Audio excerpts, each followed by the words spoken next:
I should be. I love things like this, but that's really cool. Yeah, she told me, yeah, she got into it, yeah. Look at that.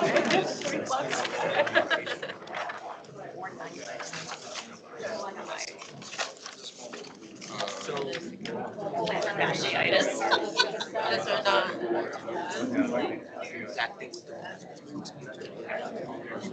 Yeah, it's so unfortunately, it's so. This is the old. Yeah, so just the red. Yeah. Year after, yeah. I didn't get selected for the first one. I know. Pretty close. So they'll not this lucky. So it's essentially like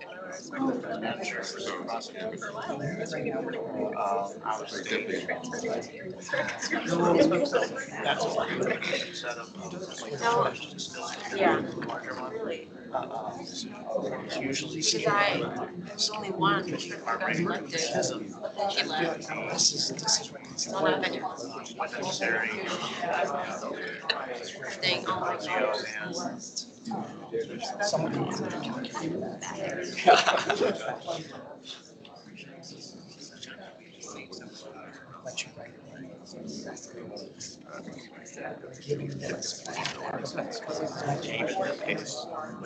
not anytime soon. Like with that.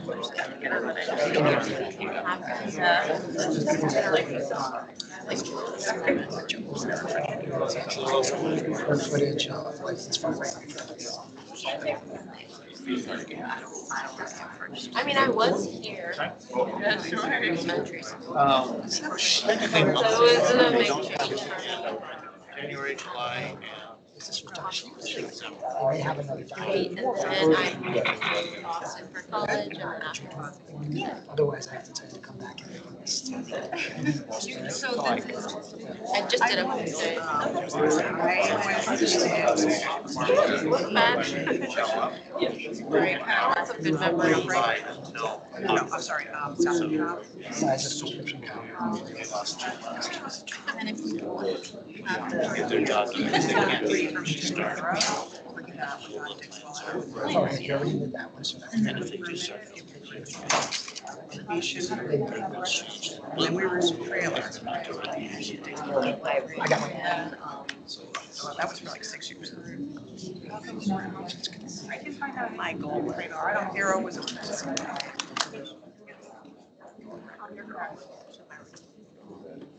That he's really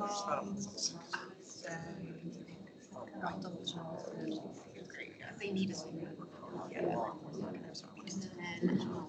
Take a picture of this.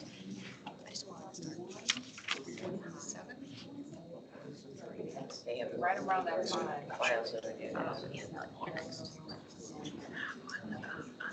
Being bought up by Starbucks. Okay. Yeah. You can say, we can have a record now, but I just don't see kids with them.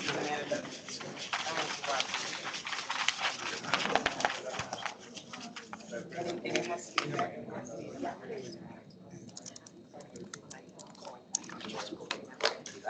Thanks. I don't have to do it again. Okay. We'll figure out. Thanks, guys. I know.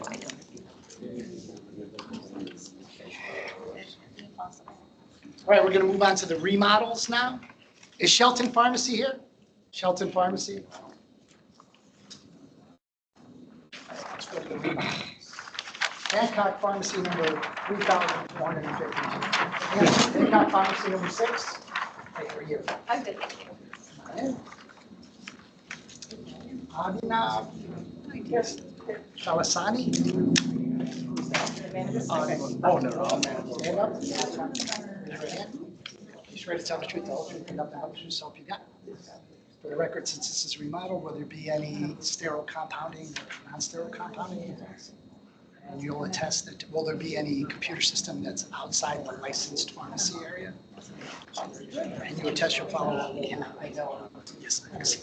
Yeah. I love it. Okay, show us what you're adding. ShopRite Pharmacy, South Berry.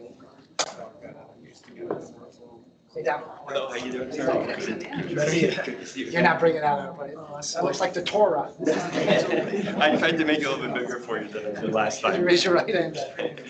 Swear to tell the truth, the whole truth, and nothing but the truth, so help you God? Yes. Very good. Is there any sterile or non-sterile compounding in the pharmacy? No. Will there be any computer system that sits outside the licensed pharmacy area? And you would test your follow all local building code. Absolutely. Okay. Laminated, huh? Well, I tried to. Nice, in case I Last spill my time they were a coffee. little bit small, so I tried. Oh, this is nice. So, All right, tell me what was there. Tell me okay, what's changed. so this is, I'll just give it to you. This is what's there now. It's like a movie theater. I know, and it's actually very inefficient use of space because there's a tremendous amount of distance and the curvature of this. It's just to segregate the back. Oh, okay. So the customers kind of come up constantly. Yes. You know,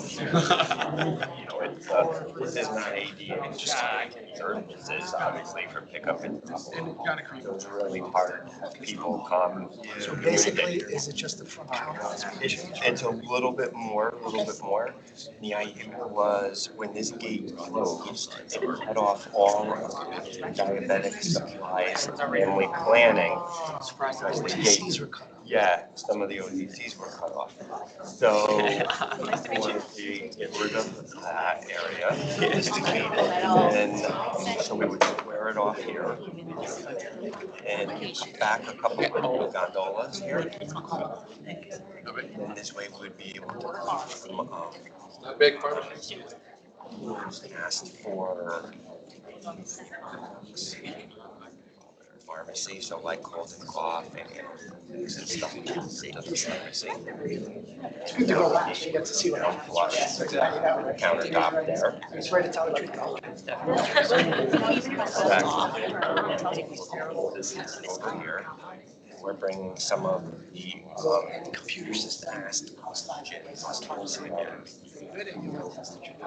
pharmacy customers like saying, well, I have diabetes, which Robitussin can I take? And you show me. So now you have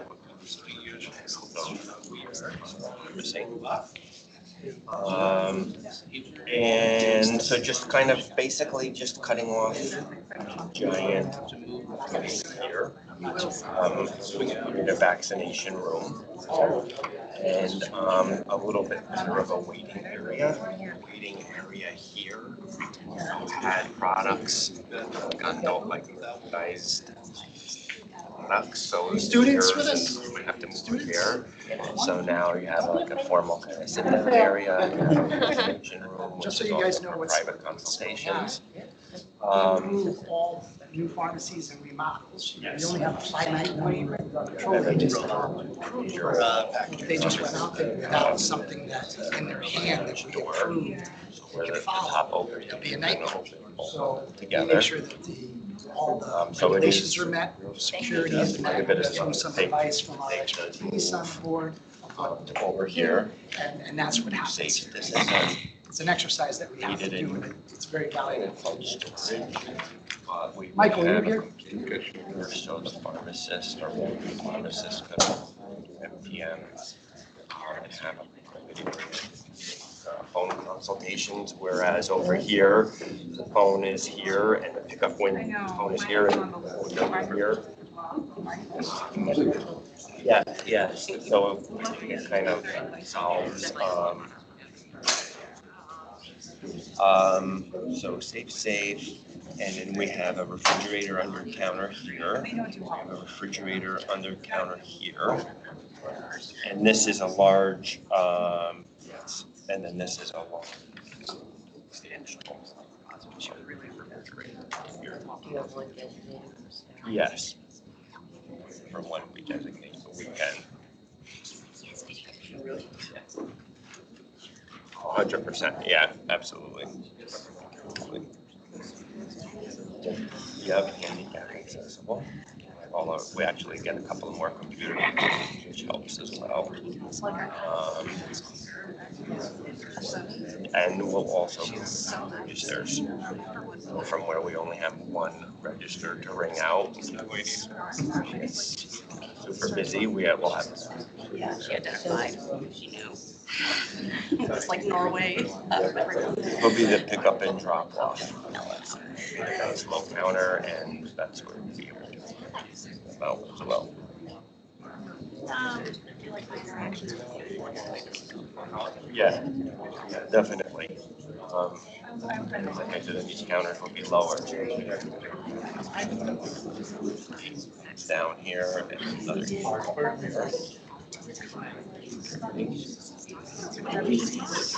What would you like it? Yeah, 588 square feet. Oh, for sure. And we have to live all to on a Sunday. I do have everybody ready. We use the specialized patients. We have applicants, everybody, so they're not looking for subcontract. And let it go with the plan would be Saturday and Saturday, Sunday, we'll do Sunday shifts. Try to. And I know that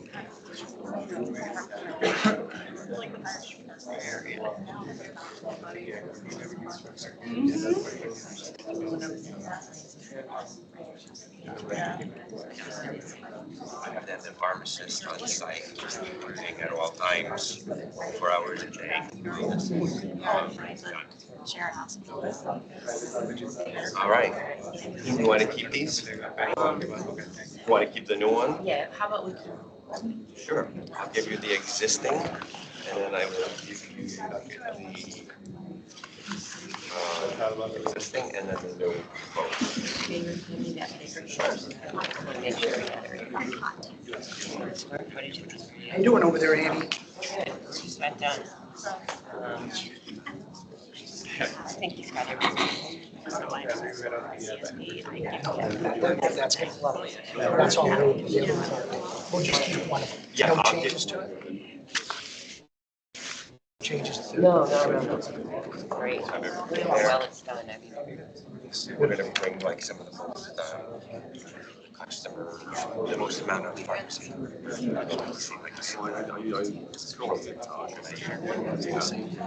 Here, Oh, but great. so Yeah, much more. popular recommended. We'll have 2 registers now instead of 1. So a vaccination room and more of a So the private area. vaccination, just to be clear, will this be part of the pharmacy? It Be a won't, so then it's secure- gotta be locked all the time. This Even is for the public. correct. This is a secure door here. Very good. Um, Just to be clear, you can't keep sharps in here. You Right, can't have a computer absolutely. system in there. You can bring a laptop in, but it's No, gotta but leave. there was no need to. But if you, it becomes part of the pharmacy. You're allowed to use it. Yes, but we will rather. Winner, winner, chicken dinner. All right, thank you very much. Thank you. Have a great day. I think that's it. Okay.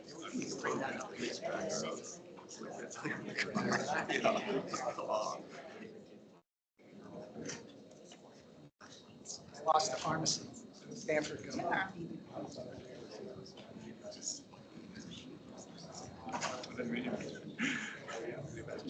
Got it. Make sure I'm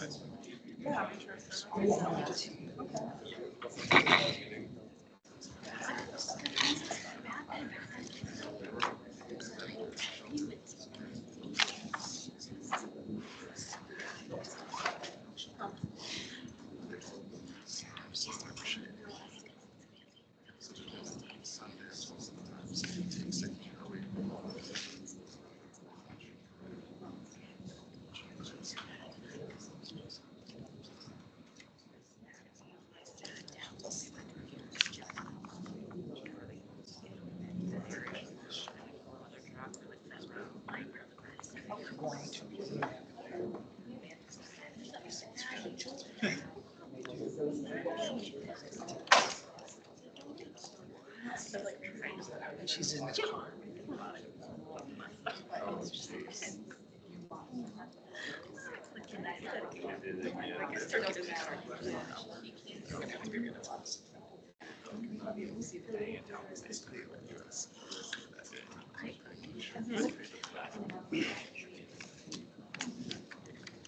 Okay, in the matter of Connecticut CVS Pharmacy, new pharmacy, Norwalk, Connecticut. Do I have a motion? Motion to approve as presented. Do I have a second? Second. All in favor, say aye. Aye. Opposed, abstentions, so moved. General Healthcare LLC, Danbury, Connecticut. I'll make a motion to accept as presented. Do I hear a second? Second. All in favor, say aye. Aye. Opposed, abstentions, so moved. Pharma Plus, Naugatuck in Naugatuck, Connecticut. What is your pleasure? Motion to approve as presented. Do I hear a second? Second. All in favor, say aye. Opposed, abstentions, so moved. Shelton Pharmacy, are you here? Going once, going twice? See you in August. Let the record show Shelton Pharmacy was a no-show. Stanford Health Pharmacy, Stanford, Connecticut. I'll make a motion to accept with the changes that were recommended and the additional email that will be attached to the plans that's being sent to Gina. Do I have a second? Second. All in favor, say aye. Opposed, abstentions, so moved. Valley Pharmacy, Seymour, Connecticut. What is your pleasure? Motion to approve as presented. Do I hear a second? Second. All in favor, say aye. Opposed, abstentions, so moved. In the matter of pharmacy remodels, Hancock Pharmacy number 6 in Ansonia, Connecticut. What is your pleasure? Motion to approve as presented. Do I hear a second? Second. All in favor, say aye. Opposed, abstentions, so moved. ShopRite Pharmacy of Southbury in Southbury, Connecticut. Do I have a motion to approve? So moved. Do I have a second? Second, all in favor? Aye. Opposed, abstentions, so moved. Nutmeg Pharmacy in Higganum, Connecticut. Do I have a motion? Motion to approve as presented. Do I have a second? Second. All in favor, say aye. Opposed, abstentions, so moved. Okay, moving on. Harish Neri, can you hear me, Harish? I know we can't hear Yes, you, sir. but could you Yes, just we put can your hear you. arm, put your hand up and tell me you can hear me? Yes, sir. Okay, very good. I'm going to swear you in, okay? Yes, sir. You're in a car, aren't you? Yes, sir. You're going to tell the truth, the whole truth, and nothing but the truth, so help you God. Yes, sir.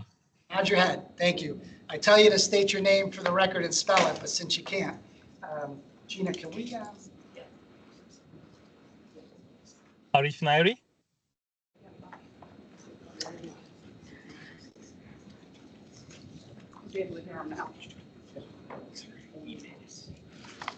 All right, for the record, Harish is here to ask for a 6th try for the Naplex.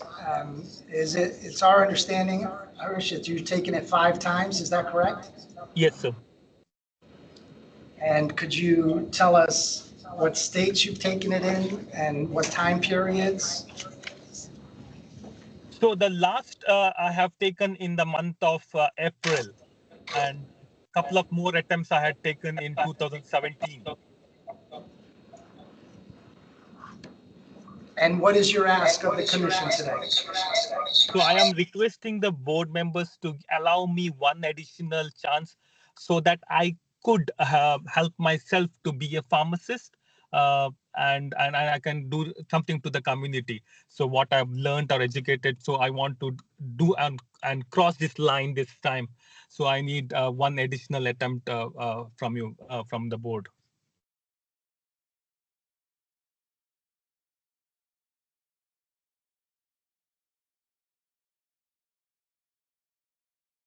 I'm not able to hear. Hello?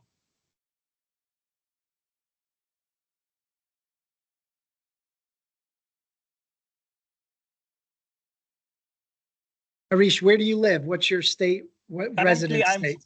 Currently, I'm at Dallas, Texas. So why do you want a Connecticut license? So I want to, once I clear my license of IB pharmacist, I'll be moving back to Connecticut. Since my spouse is here, I had to move to Dallas.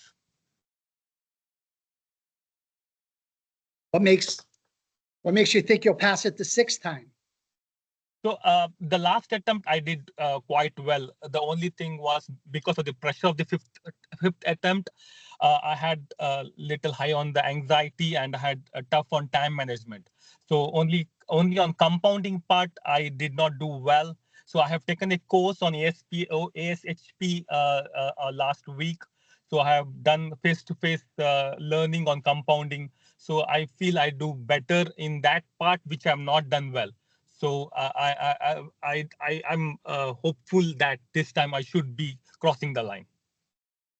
And where did you do your pharmacy training, your pharmacy school? The pharmacy school, I'm a foreign graduate. Okay. Anyone on the board have any additional questions or? Anyone?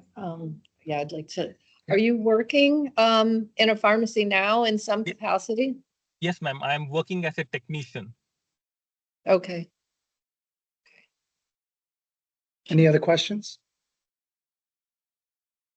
When do you plan on taking the Naplex if you're giving another chance? September 1st week. Isn't it? But Angela, this is for the Naplex. He's still going to have to do the. Yeah, you realize you still have to take the MPJE if you pass the Naplex, right? Yes, I do understand that. I'll make a motion to allow Harish 6 months to take it one more time. But he has to do it within 6 months of today. That's the motion on the table. Is there a second? Second. All in favor, say aye. Aye. Opposed, abstentions. Thank you, Harish, and I'm sorry for the technical difficulty. And do us a favor, okay? Study. Yes, sir. Yes, sir. I do Okay. have to do, sir. Yes. Thank you so Okay. much. Thank you. Okay, let's move on. Thank you very much for that. Is that first-time manager up there?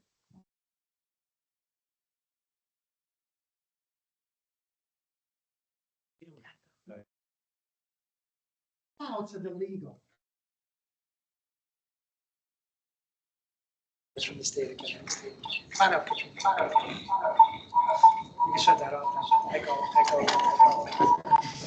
Hi, Katrina. How are you? Good morning, Commissioner. I'm well. How Why are don't you you? introduce yourself to the other commissioners in case they haven't had the chance to meet you? All right. Well, I'm pleased to meet all of you. My name is Katrina Parker, and I am a staff attorney 3 with the Department of Consumer Protection Drug Control Division.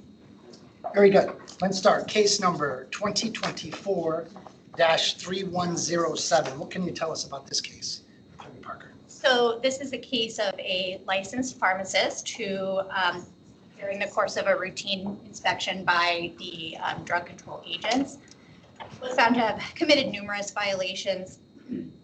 I don't know if you'd like me to go through each and every one. There were 17 of them. So just announce if there was a step down.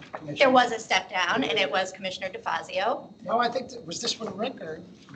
This one was you. Oh, okay, I'm sorry, I'm going out of order. This one was me. I hope my memory's not that For the bad. record, I will be recusing myself from the vote, but, and yeah, why don't you just tell us what the inspection uncovered and. So we'll go through the violations, and apologies in advance, it is a bit lengthy. The allegations are that pharmacist had failed to maintain the entire pharmacy premises in a clean and orderly and sanitary condition, that there were individuals working at the pharmacy as pharmacy technicians who were not registered properly with the department, that he'd failed to maintain a current certificate of license for his pharmacy technicians that he was employing and keep it available for inspection, and failed to maintain a current certificate of license to act as a pharmacist that was also available for inspection. So at the time that the inspectors went, those things weren't readily able to be produced. That he was failing to reconcile the perpetual inventory of each Schedule II controlled substance on a monthly basis and failing to timely report all losses discovered during that reconciliation process to the Commissioner of Consumer Protection. Failed to maintain a plan to manage unscheduled closings for the pharmacy. Failed to prepare annually for the years 2022, 23, and 24, a complete and accurate record of all stocks of controlled substances on hand. Failed to report to the commissioner at least daily by electronic means information for all insulin drugs, glucagon drugs, diabetes devices, and diabetic ketoacidosis devices prescribed and dispensed by the pharmacy. Failed to register all pharmacy technicians with the department no more than 30 days after they'd started their training.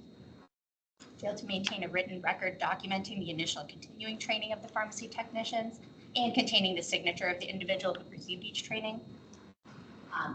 Failed to have the pharmacy technicians clearly displaying their name tags so that the public can identify them as pharmacy technicians. Failed to perform quality assurance reviews for all prescription errors no later than 2 business days from the date the prescription error was discovered. Failed to create a record of every quality assurance review that contained the titles of the persons performing the review.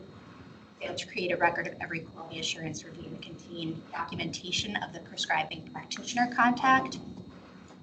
Failed to have each pharmacist verify that the controlled substance prescription refill information is correct and sign the hard copy printout of order refill data for each day. Maintained stocks of controlled substances that were in excess of the quantity actually required for normal, efficient operation of the pharmacy. And failed to report all controlled substance losses within 72 hours of the discovery of that loss to the Commissioner of Consumer Protection. Now you can exhale. Thank you. Is there any questions? Since I can't ask any questions from the commissioners for Attorney Parker. Could you go over what the settlement agreement is? Sure. So we had a meeting with the pharmacist and discussed these violations. He did present some defenses. And in the end, the agreement that we landed on that we felt was fair was a monetary payment in the amount of $7,500, as well as the issuance of a letter of reprimand by the Commissioner of Consumer Protection. And should this agreement be accepted by the Commission, immediate placement of the respondent's pharmacy license into a probationary status for a period of 12 consecutive months. During that period, obviously there will be closer scrutiny and monitoring, and the pharmacist is aware that any repeat conduct or any further violations may lead to additional consequences, including license suspension. You heard what's before the board. Is there any questions for Attorney Parker? Commissioner Taylor. How long has this person been here? That's a good question. I can't recall off the top of my head, but I think it's close to 2 years. There was a sale of the pharmacy involved at some point, and he had come before the commission. There was some confusion around that, actually. He'd come before the commission during the pandemic when the first time pharmacy manager training, he basically understood it to be remote and thought he had appeared properly, and actually he presented some compelling evidence that, and to the extent that we were willing to remove that count because it did appear to be an honest mistake. Some of this may certainly have stemmed from confusion around that first time pharmacy manager training. Any other questions? Hearing none, I'll accept a motion to accept Attorney Parker's settlement agreement on case number 2024-3107. Do I have a motion? Do I hear a second? All in favor, say aye. Aye. Opposed? And let the record show that I abstain as the step down commissioner. Very good. And we will see you later. Thank you. Commissioner Smith. Thank you. And now to our regular guest star. Where did that go?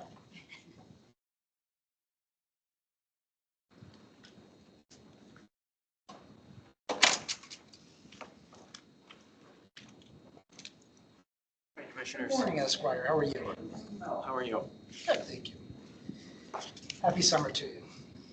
Oh, it looks like we have a case here. Can you tell us about 2022-317?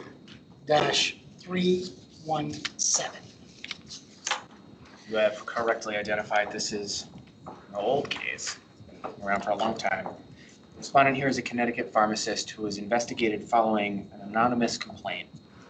It's alleged that the respondent failed to maintain perpetual inventory records along with all security requirements concerning drug storage and performed a dispensing error.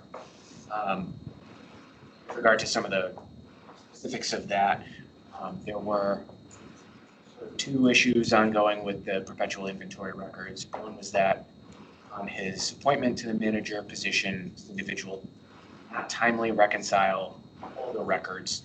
So there were some commingled controlled and non-controlled records. Some of these were not corrected for quite a while, though there is a question about when that was actually discovered at the pharmacy that some of the old records were outdated. Please accept my apology here. I forgot to note that Commissioner Red Carberry was a step down in this case. Additionally, there were ongoing perpetual inventory problems. The manager was not correctly maintaining inventory. There were several drug types that were undercounted, and there were about twice as many drug types that were overcounted. The inventory itself actually was appreciably, in some cases, significantly higher than what would have been expected based on the audit. In this case, there was the appearance of an attempt to maintain more accurate numbers. This attempt was unsuccessful. Numbers in the system, which was managed at the corporate level, not accurate reflections of what was actually in the stock, but another set of books was more accurate. This individual was keeping them that way, still not correct. There were issues raised here about the relationship between this individual and the corporate entity who employed him. I'm not going to go into details on a lot of that.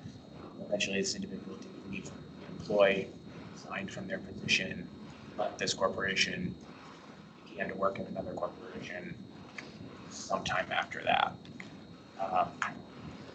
With regard to the drug storage, there were a couple of vials of tablets, supply-sized vials of tablets that were not locked in controlled storage. C2 tablets should have been locked in a safe as required by law, and they were not. And regarding the dispensing error, there's one documented dispensing error, demonstrable dispensing error. This individual did not follow insurance procedures related to that dispensing error. There were some other allegations in the complaint with regard to dispensing errors. Not all of them were substantiated, but there were some questions there about whether there were more dispensing errors at this location that had been disclosed. Drug Control is proposing a settlement in which the respondent will pay a voluntary monetary payment in the amount of $1,000 and complete continuing education courses on the topics of pharmacy management, appropriate drug security, and record keeping in 180 days. Additionally, shall maintain security measures ordered and implemented during the investigation. There were a variety of reasons for this. Some of these I can absolutely explain. Some of them are not public consumption. Obviously, this is an older case. In many of these older cases, there's some ongoing monitoring activity that's happening, and that was present in this case. No indication that in a brief period he was still at this corporation or in the present role that he is having these kinds of problems. There have been inspections at the location. There have been monitoring indication at this time that any of these problems are contributing. Historically, this individual does have a settlement agreement provision. The case was 2021. There was some overlap with record-keeping problems. Some of those issues were similar.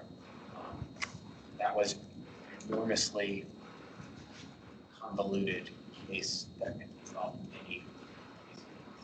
The entire pharmacy essentially was fired and cleaned out, as well as 2 layers of management above it. So some of these overlap in terms of the record keeping. Some of them are novel here. For instance, the charge of negligence and related to the dispensing error, not present in the other case. Drug security was an issue also in an earlier case.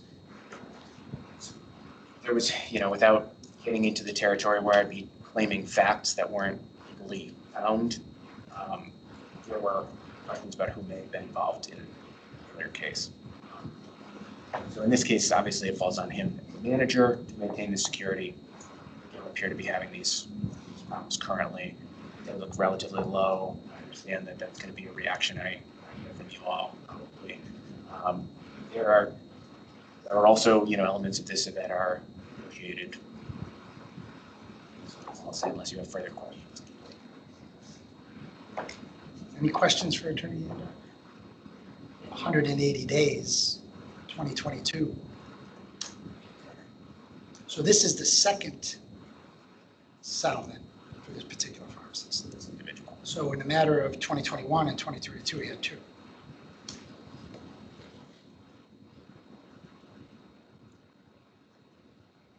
He's no longer employed at this particular. Employed at another entity in a significantly lower volume pharmacy. So this 180 will start from Execution. So execution. approve and sign. And he's already gone through a couple, more than one inspection since this. I could not say with certainty how many inspections.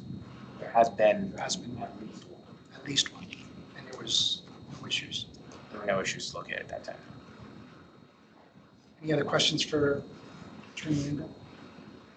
Any additions? Any subtractions?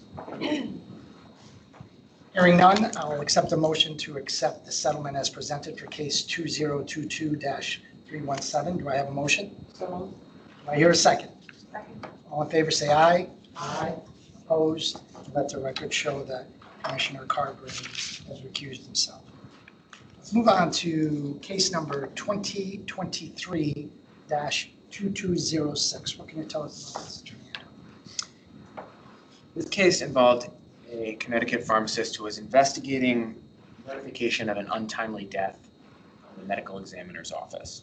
Birth control is contacted in these cases when there is an individual who is believed to have overdosed on controlled substances prescribed to them or simply demonstrated to be prescribed controlled substances to someone. So in this case, this individual died in a head-on collision. They were under the influence, and at the time, a large number of controlled substances were found on them, prescribed to them. This individual was a Connecticut pharmacist. I'm sorry I did this again. I forgot to mention Kristen Linder is gonna get to it. on this case. My apologies. Okay. The individual who was the subject of the investigation and the respondent in this case was the pharmacy manager for the pharmacy that employed Seaton. So that individual who died in the car crash was working as a floater pharmacist at this pharmacy location managed by this respondent. The allegations here are that respondent failed to comply with security requirements, controlled substances were not stored in a manner to prevent theft or diversion, and failed to report all losses of controlled substances. The proposed settlement agreement here is monetary payment of $1,000 for continuing education courses on the topics of pharmacy management, record keeping, drug security, preventing diversion within 90 days of execution of the agreement. I'll give you some background here. Some of the elements of this I'm not necessarily going to be free to discuss. However, the medical examiner, after discovering a large number of different controlled substances, both in this person's system and on their person physically, in terms of the number of vials containing prescriptions, also identified that some of them were unlabeled, but a number of them were names of patients of the pharmacy. Some of these were somehow came into the possession of this individual. It's unclear how. Some of them were, or none of them obviously were appropriately prescribed to this individual. They did not properly belong to.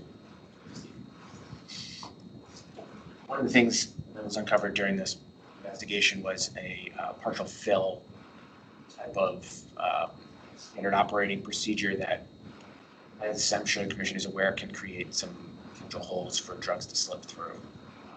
Partial fills weren't always documented perfectly. Possible for them to be documented cleanly. So obviously that creates holes both in dispensing records and in auditing records. The respondent in this case was extremely cooperative. We're talking about the pharmacy manager here, not the pharmacy itself. This individual had oversight of the student was a floater pharmacist. So they were not routinely in the pharmacy there, but it wasn't having set days or something like that. It appears that the respondent in this case, the pharmacy manager, had very limited in-person contact with this individual. Reports that there were complaints from the public that the individual behaved oddly. In this case, I don't want to represent a number, but very limited contacts with this person to have established a baseline for what their normal sober behavior would look like. Well, Stephen had been a pharmacist for many years, decades. Not been a history of any kind of treatment or anything like that that the department's aware of. So this individual following this voluntarily stepped down as the pharmacy manager. Indicated they were not in pursuing a pharmacy manager role again. They're currently employed, verified by the department. They're not acting as a manager. Yeah, they intend to pursue that in the future. I think you'll see that there are not the kind of conditions you might normally have in an agreement where an ongoing manager is continuing on in their role. I won't get into the details of the contemplation behind that unless you have specific questions to address. Questions for Attorney Yenda? I have a few. Attorney, that's true too. Commissioner Taylor? So this floater, how often had pharmacists been there in that pharmacy? Was it his or her first time?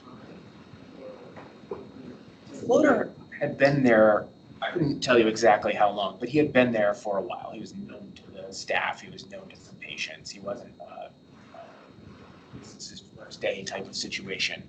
And he had been a pharmacist for a long time. Decades.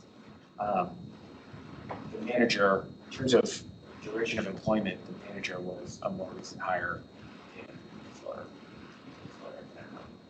So what I'm thinking is, and I don't know anything about this case, but should the manager actually have known what was going on, or was it something that, I mean, especially if it was the new manager, I'm just guessing, but that manager was probably overwhelmed by what happened. It was no longer, is that appropriate? I mean, are we, so in my mind, if this floater was, what that person did was something that the manager shouldn't necessarily, or would have been very difficult for that manager to even know, should we be encouraging this person to not give up that career because of it? You know what I'm saying? I don't know enough about it. There's a balancing act, and I mean, Commissioner Linder obviously had more interaction with this individual being the step down here. This is a very uncommon scenario. Often, certainly with pressing regularity, we'll get notifications of cases that are investigated from the medical examiner's office. It's not extremely common for them to be pharmacists. It's not extremely common to investigate it and find that there are holes in the pharmacy.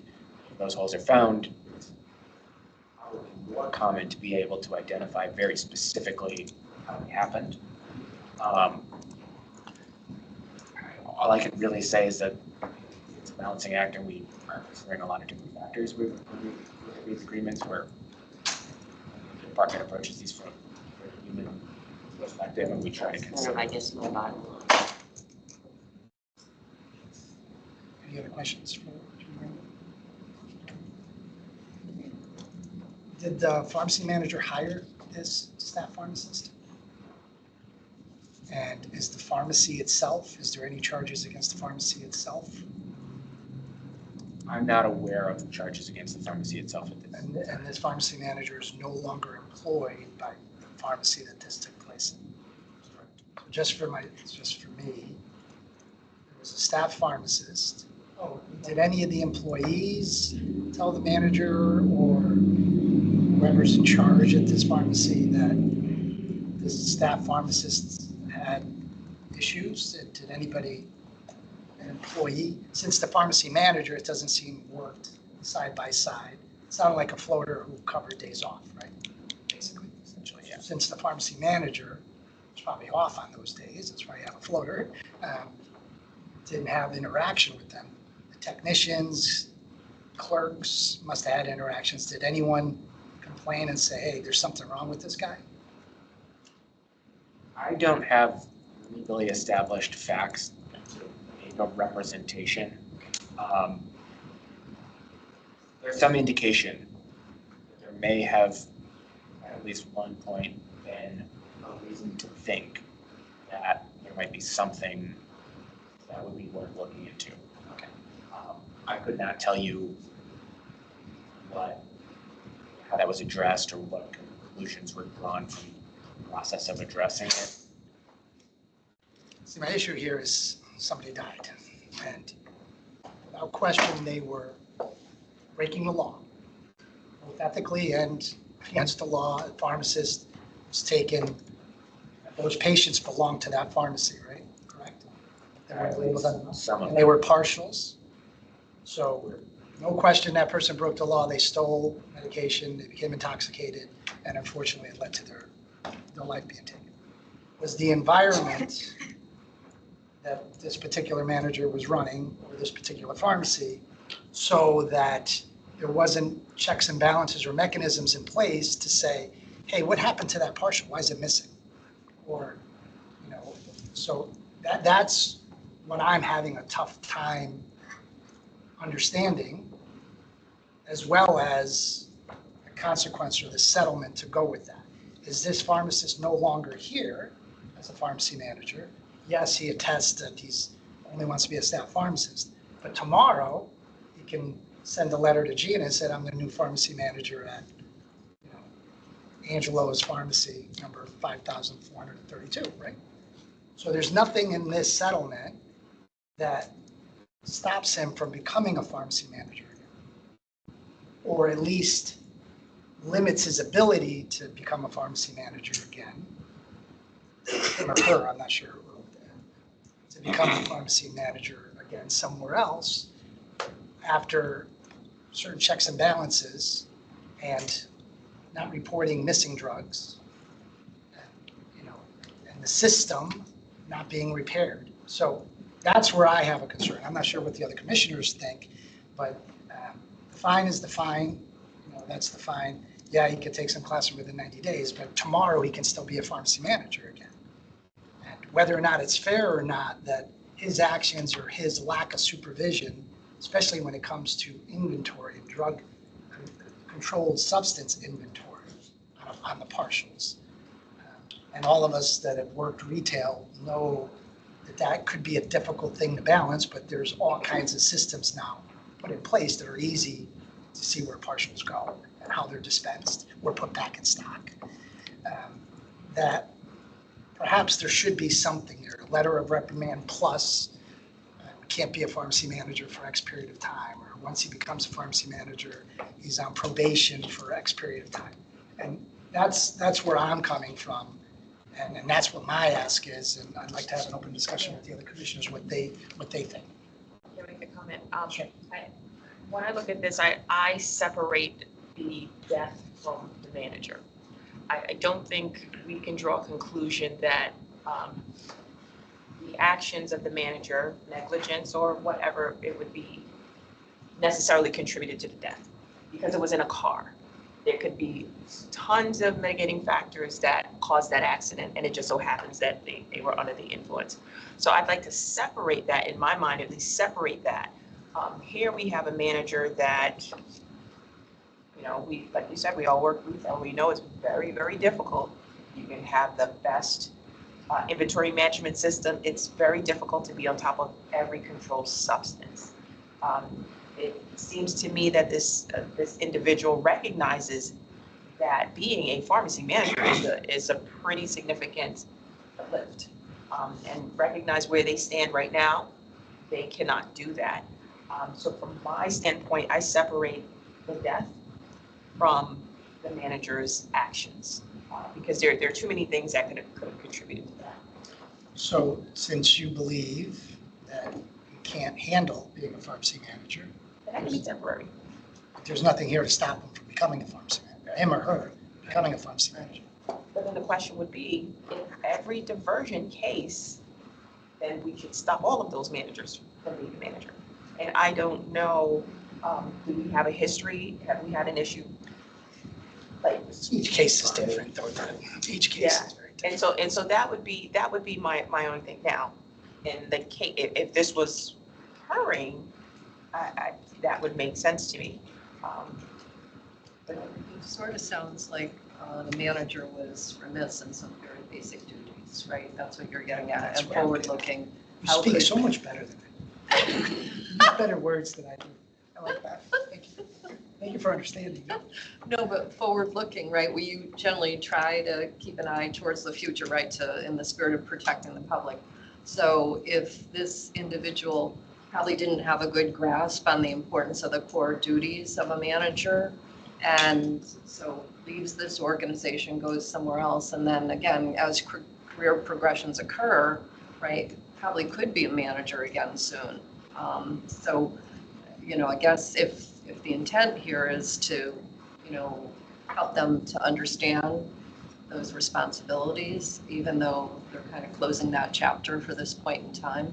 I mean, I totally support what Chairman's saying, you know, that maybe we need to have something in there about that.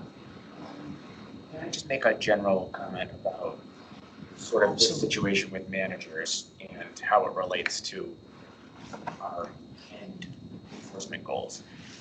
One thing that I'll say, and I'm not obviously your decision is, but one thing that I'll say is that we're all aware that there are many instances where a manager does not have sufficient authority to control standard operating procedures in their pharmacy, or necessarily who is employed by that pharmacy when they are working, what kind of resources are available to monitor staff or general pharmacy processes.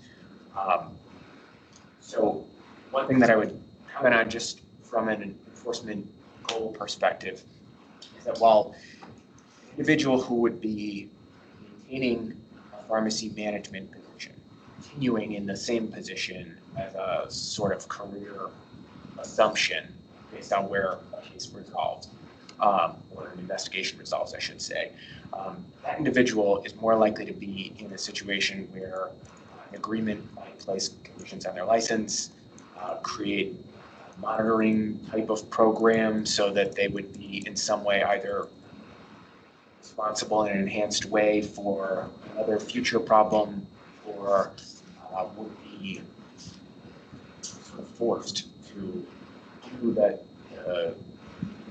more extensive sort of checks and balances that are available to them to ensure that there's not a reoccurrence. A lot of things in life change these scenarios. We know people can lose jobs. If we created a scenario like that, and the individual quit their job, it would be the same as that scenario not existing. So, I mean, obviously we asked to present plenty of agreements that involve a step down from a manager position for a period of time, or a limitation on manager responsibilities. You can't be the sole person who conducts an inventory audit, or a ordering process. There has to be someone else signing off and checking your work. Things like that can apply in a lot of cases. In a situation where a person said, well, I'm not the manager now, that scheme of monitoring would essentially just cease to exist if they step down as a manager anyway. And it's likely that if they had changed employment, they would need a very different type of dispensing scheme right from the start. There are individuals that we've all seen in compliance meetings or in agreements who are identified as managers who have no attempt to correct problems and made an attempt, unable to actually secure the end goals of those attempted changes that are sometimes beyond their control. In this particular case, we have reason to believe that attempts were made to change circumstances at that location to tighten some of these holes. Those attempts were unsuccessful. This individual left. So it's in a different situation. So I'm not arguing with your rationale, but I will say that there are a lot of those kinds of real life management hard limits on real power and authority that do come into play when we're considering these cases. So as I've said, 13 years, I think. I've probably said this 1,000 times. So for us, it's always about public safety, and I disagree. I can't separate the death from this case because an innocent person could have also died in this case, which they didn't. So this whole scenario, this whole environment, yes, the pharmacist stole, yes, the pharmacist was under the influence, could have, public safety has to be a concern here. I understand what you're saying. It sounds to me as though they were ready to make a change where they were. Maybe that didn't go as smoothly or wasn't accepted as well by management, ownership, whatever the entity is. And he said, well, screw this, I'm leaving. And that's a perfect scenario for that particular pharmacy manager. We don't want him or her not to be a manager in the future, but because there were some fail-safes here, for public safety, maybe not prohibiting this person from being a pharmacy manager, but maybe a probationary period for a year once they become a pharmacy manager again is fair. And that meets Debbie halfway with Debbie. Anybody else have any thought process on that? Everything the same, except that if they do become a pharmacy manager again, it'll be a probationary period for 12 months. They can still become a pharmacy manager. However, they are under probation that if they're audited or if they have an inspection and their drug control, their Schedule 2 or 3 through 5s inventory is, because correct me if I'm wrong, you did say that there were losses that were not reported. Did I hear that correctly? Because that's a concern for me. I thought I heard that correctly, right? There were losses that were not reported. Well, if they were reported, an investigation would have shown up, and maybe something could have happened where they say, hey, somebody's taking your partials here. Could have saved this pharmacist's life, and God forbid somebody else's. So that one particular piece is what, and I've lived this 1,000 times in my pharmacies, and I know that what can be done in terms of controls for partials, and should have been done. So that's where I'm not comfortable with this, and that's why I think that there has to be something on his pharmacy manager license, not preventing him from becoming a pharmacy manager, but at least giving us the opportunity that, hey, strike two, there's gonna be something up. So I will make a motion for time, because I know we're going a little over, to accept the settlement, but also add that if this particular pharmacist does become a pharmacy manager again, they'll be under a 12-month probationary period for employment. Can we do that?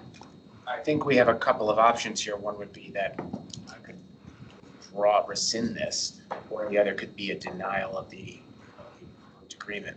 But I think the commission is gonna seek to impose additional conditions and terms. I don't have agreement with the other party. There's no longer a minds. Okay, so To redraft. then you have to rescind it. Yeah, rescind it.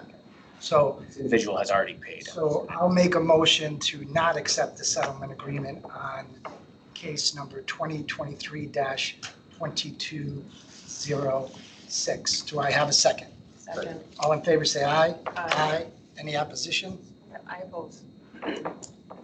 Opposition? And one opposition for Commissioner Chisholm.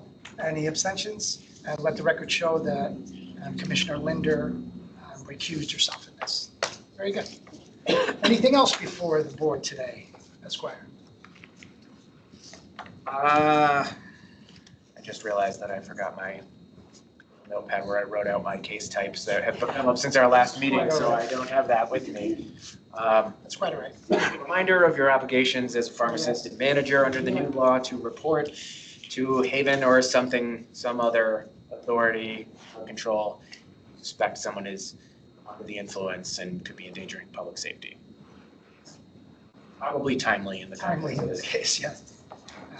Very good. Do you also have Attorney Parker's settlement? I do not. Attorney Parker is, if she's not still here, she is still in the building because I know she's coming back from I'll convention. she'll come back and then I'll sign that. Here. Oh. Why don't you May I grab- approach to?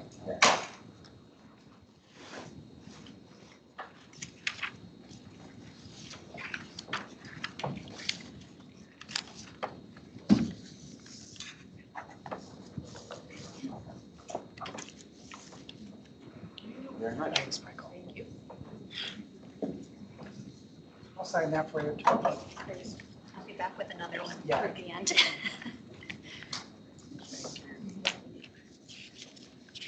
Aren't you glad you didn't have to do that?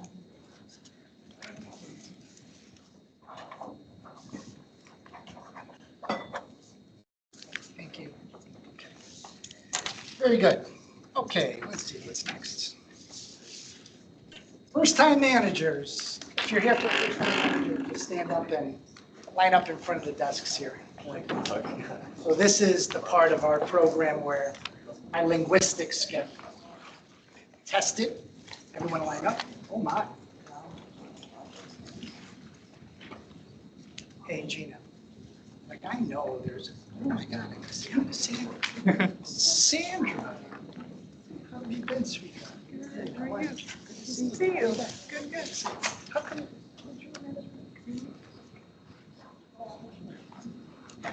Anyways, so for first time, I know.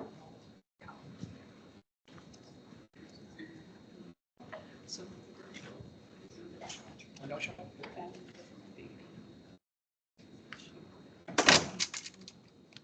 Okay, so she won't be here, but I'll call her and I'll just say. Okay, so this is where I test my pronunciations. So as I call your name, tell me you're here. Waleed Ali. Thank you, Waleed. Pronounce it pretty well. That's it. I know of Waleed actually, so that was easy. Mahmoud El Hendawi. Mahmoud, thank you. Mark Gaudet. Thank you, Mark. Danoy Gibson. Thank you. They call you Dan, I hope. Is that easier? Yeah, okay, good. Beatty Grace. Oh.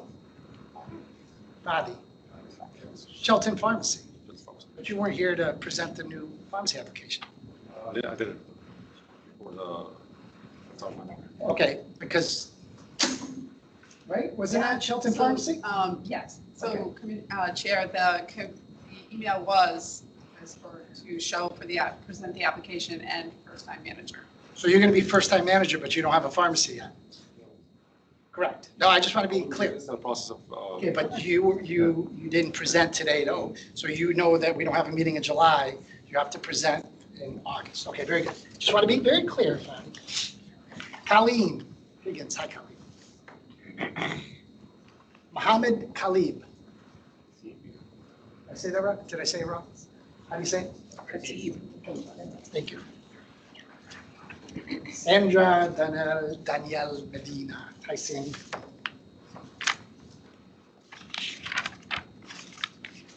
Hold, please.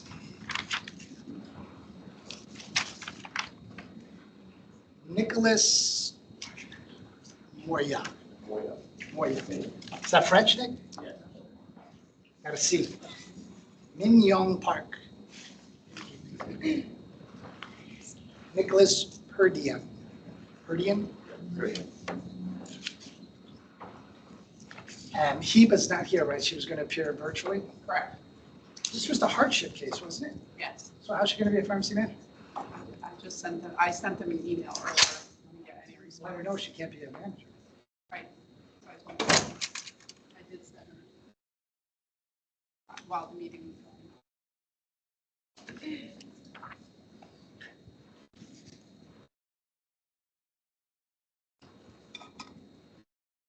on. Elisa Saranitsky. Thank you, Lisa.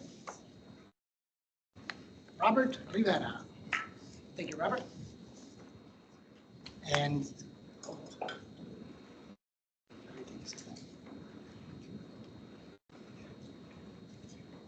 Brianna Jute. How do you say it? I would have never got that. Is there anyone's name that I didn't call that's here? All right, very good. All right, now you got to hear my spiel.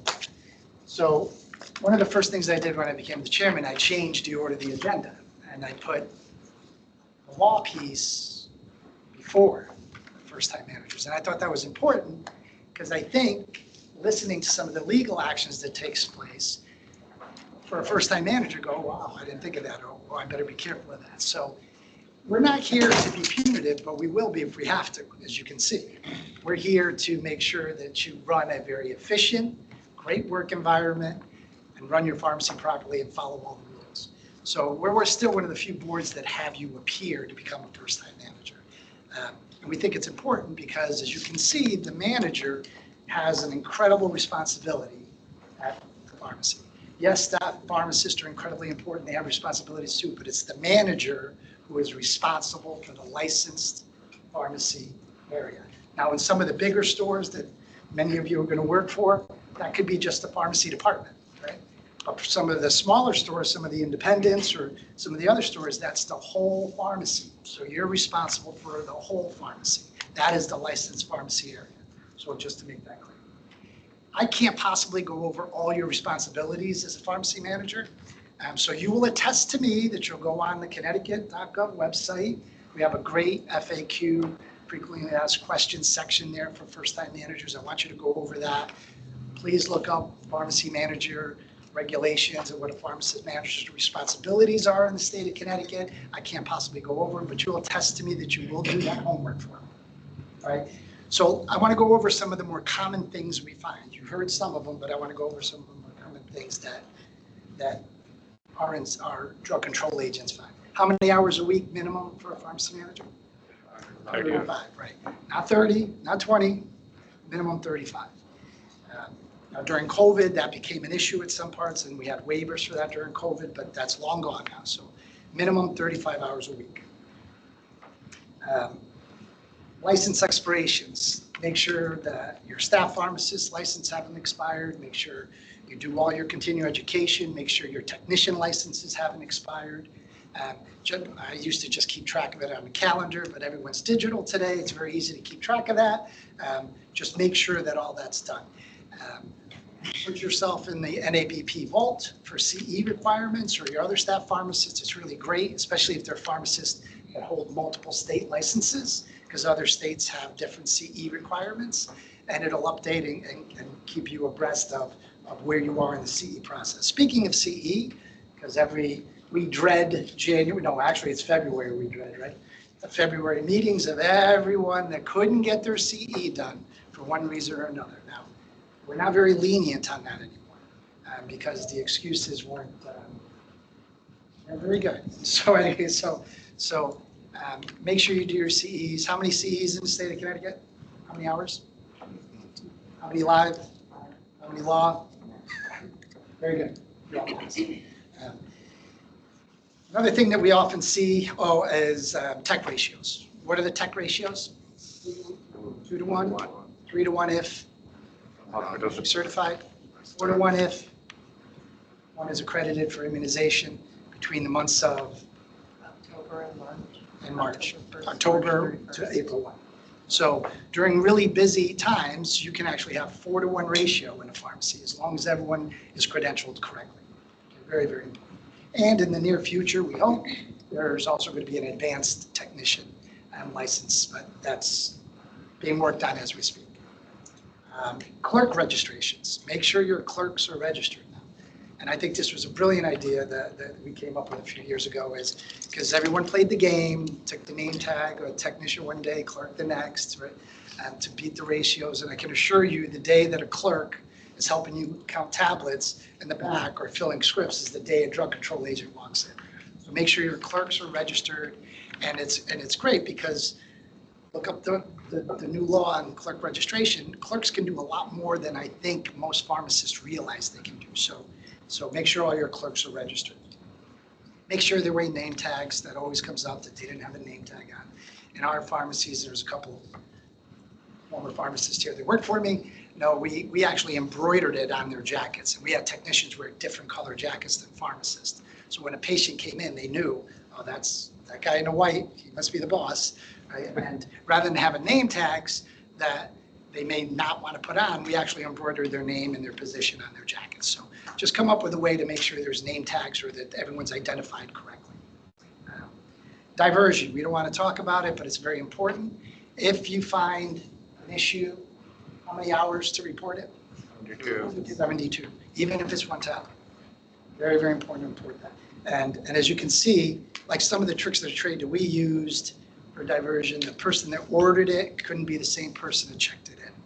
You know, unfortunately, we've had some cases where it's been the pharmacy's word against the wholesaler's word when scheduled drugs come in, because you know they come in that little separate tote with the little tie to it. So if you have time, I would recommend that the pharmacist check in the scheduled drugs, just in case that doesn't match what the invoice says it's supposed to be. So I find that to work. PMP, make sure you check your PMPs, really important. Some of the issues we had lately is it's been more software-wise than knowledge-wise, but make sure your diabetic products are being recognized in your pharmacy system as a reportable PMP product. It's really important. We did that for the reason if you're closed and someone needs their insulin or their strips or whatever it may be, they go to another pharmacy, it's easy to look it up in PMP to see exactly what they get. So just make sure your diabetic products are being reported to PMP at the end of the night. Misfills. You heard of a case before us today. Nobody wants to do a misfill, but we know what happens. Don't sweep it under the rug. Make sure you write a quality report on it. Make sure you notify all parties, doctors, patients, and put a plan into action on why that misfill took place. I often tell the story. I used to have a technician that kept making mistakes because in our headquarters store, we caught mistakes before they went out. We kept track of those, and one of our technicians kept making these mistakes and ended up that he was dyslexic. And we didn't know that. But by having a system in place to try to catch a mistake before it happens, we were able to address it. So if you have the ability, God forbid, we all make mistakes, but if there's a misfill, make sure you write it up correctly and notify all parties. And also with robots, make sure, I don't know how many of you are going to have robotics or dispensing machines. They're great, they're fantastic, but they also make mistakes. Like, I had 3 Script Pros in our stores, and stay on top of those apertures, make sure it doesn't miscount, make sure if it's screaming at you, if it scans incorrectly, don't say, oh, that's just a robot. It's telling you something. It's telling you I need attention. So we've seen some issues with inventory when it comes to robotics. So pay attention to that. I can't believe I have to say this, but I do because it's happened. If a drug control agent comes into the pharmacy, you do have to allow them into the pharmacy department. You can't say, no, come back tomorrow. Or let me call my boss. Now, by all means, you can't possibly recognize all the drug control agents. Ask for credentials, make sure they identify themselves. But once they do, if they need to come into the pharmacy department, you really have to let them in. This says reporting early closings. We know about the stresses on pharmacies. If you're going to close early outside your posted hours, notify the department.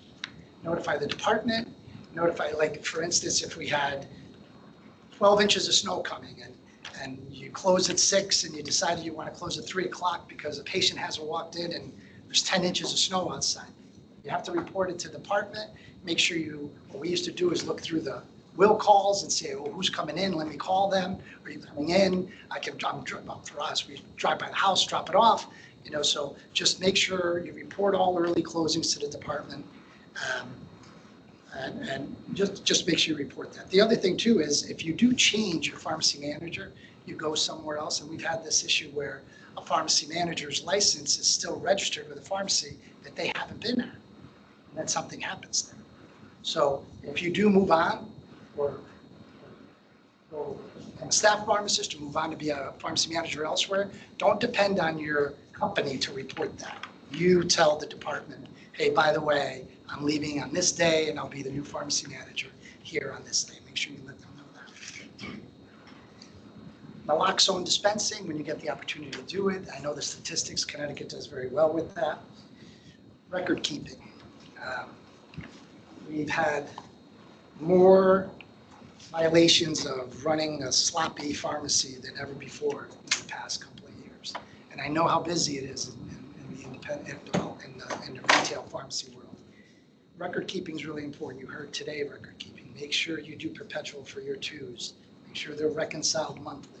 Make sure you do your biennials. If there's anything that's wrong, try to, that 72-hour window is so you can figure out what happened, right? And because it could be a partial. All those 10 are sitting right there, it wasn't recorded properly. Well, that bottle of 100 sitting in the back of the vault, it was never added, to the sheet. So, but make sure you do those monthly reconciliations, because what's going to happen is, God forbid, there is an issue. It's easier to put together the piece of where something went wrong, who, why, when, if you have a good inventory than if you had to go back and try to recreate 6 months or a year trail on where every tablet went. So it's really, really important. Pharmacy tech training manual, that always comes up on inspections. Make sure your pharmacy tech manual is updated again, put a little note on a calendar or give yourself a little text reminder. Hey, time for pharmacy tech manual to be updated. And so just make sure you keep your pharmacy tech training manual updated. And with that, I'm going to have Commissioner Guante speak to you a little bit about the MedWatch program. Commissioner. Thank you, Chairman. Well, you heard from the chairman, all of this content that we're giving you, it's about your personal accountability as a manager, and we're just so happy for you to be in these leadership roles. So I'm just going to tell you about one other little tool for your toolbox, and that's the FDA MedWatch program. And this is a program you can just sign up to get push emails. It's free. It's information that'll come to you. And it lets you know about any recalls, concerns in the field, experiences that have been reported. And it spans the gamut from, nutritionals all the way to syringes to pharmaceuticals. And it's just good information for you to have, just so that, you'll be slightly ahead of the curve if ever that's possible, right? And you want to be that good source of information for the patients you serve. Looks like a lot of you, or many of you, are working with large corporations, so they probably have a way that they communicate this stuff for you. But at the end of the day, it's your license, it's your responsibility. So again, just keeping with the spirit of why you're here, we want to see you be successful. So that's pretty much it for me. Great. Any other commissioners, any questions, concerns of these wonderful young minds? I'll finish with just a couple of things. Can't tell you how important, at least in my life, and I know in this young man's life and in this young lady's life, associations have been. Join a pharmacy association. Join the Connecticut Pharmacy Association. Join National Community of Pharmacists, or join APHA. If you have a specialty that you love and there's an association for that for pharmacy, join that. What the associations do, not only on a regulatory basis for us or governmental affairs, but CE or just keeping us up to date or best practices. It's invaluable and it's inexpensive. I don't want to hear it costs too much. Join associations if you can. And the other thing I'd like to leave you with, just a couple things, is the Haven Health Program. It's a phenomenal program for pharmacists and pharmacy interns. It's a program for if a pharmacist has an issue, mental health, addiction. If you think there's another pharmacist or pharmacist intern that may have an issue, completely anonymous. It's there for pharmacists and pharmacy interns. Burnout, substance abuse, very confidential.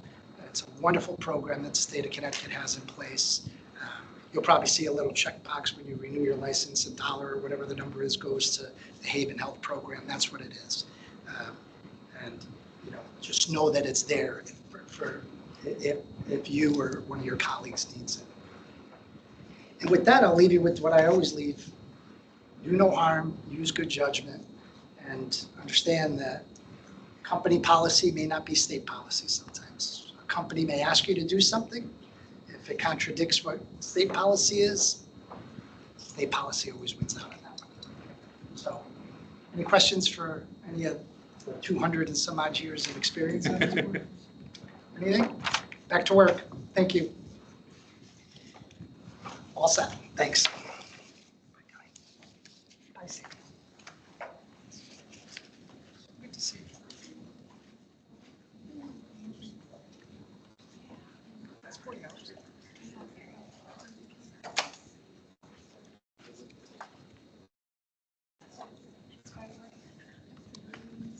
Yeah, you know what you can do is every 2 weeks. Spirit is to have enough hours to know control pharmacy for 5 days. What you should do is see if you can average out 35 hours a week over a period. If not, write a letter to Gina. See if we can, because your pharmacy is not open. Okay. Thanks. Yeah, thanks. She's trying. Pardon me? No. Okay, moving on the agenda. Commissioner Linder, reciprocity interview candidates. What can you tell us? So we had a total of 15 reciprocity applications this month. I did take a look at all of the applications. All are complete and in order, no issues. With that, I will make a motion to approve all applications as presented. You heard what's before the commission. Do I have a second? Second. All in favor, say aye. Aye. Opposed? Abstentions? So moved. Commissioner Nguante, to our favorite part of the regimen here. Request for new non-resident pharmacy applications. Okay, thank you, Chairman. Now, on the agenda, you have the truncated report that you all received by email, my complete report.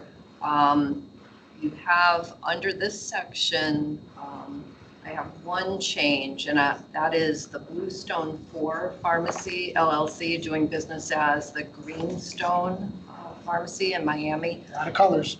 Yeah, I know. Originally, I denied because they uploaded a copy of their pharmacy org chart in the field for their DEA certificate. And Gina was able to get from them on Monday their DEA certificate. So that is one change in this, the only change in this section. And I'm recommending that we approve them because their application is accurate and complete as submitted. And that is my report for the new non-resident pharmacy applications. With the inclusion of Bluestone, DBA Greenstone, and Florida, do I have a motion to accept the report as presented? Second. All in favor, say aye. Aye. Opposed? Abstentions? Commissioner Nguante, non-resident applications with additional information. Okay, that list, as you have it, I'm going to recommend that we approve all 4 of those. They did provide the missing elements of documentation for each, and there were no issues with any of those. You've heard the report that's before the commission. Do I have a motion to accept? Do I hear a second? All All in favor, say aye. Aye. Opposed, abstentions, so moved. Commissioner Guante, non-resident request for sterile and non-sterile. So for this one pharmacy, HRX Pharmacy on Holiday, Utah, we need to deny them at this point in time. The inspection on the 795 noted that all of their standard operating procedures need to be revised to the most current version. And they also still need to submit a 797 for sterile. So once they provide that information to us, then we will relook at them. Hopefully that'll be in August. So since it's a denial, we don't need a vote for that. They'll appear with additional information when they get straight. Very good. Anything else? That is it. Thank you very much. Okay, let's move on to the approval of the pharmacy minutes for the meeting last month on May 28th. Hopefully everyone had a chance to take a look at it. Any errors, omissions, changes? Hearing none, I will accept the motion to accept the minutes of last month. Do I hear a second? All in favor, say aye. Aye. Opposed, abstentions, so moved. I will accept the motion for adjournment. Do I hear a second? All in favor, say aye. Aye. Opposed, very good. Thank you, everyone. We're going to go into executive session now, so everyone out.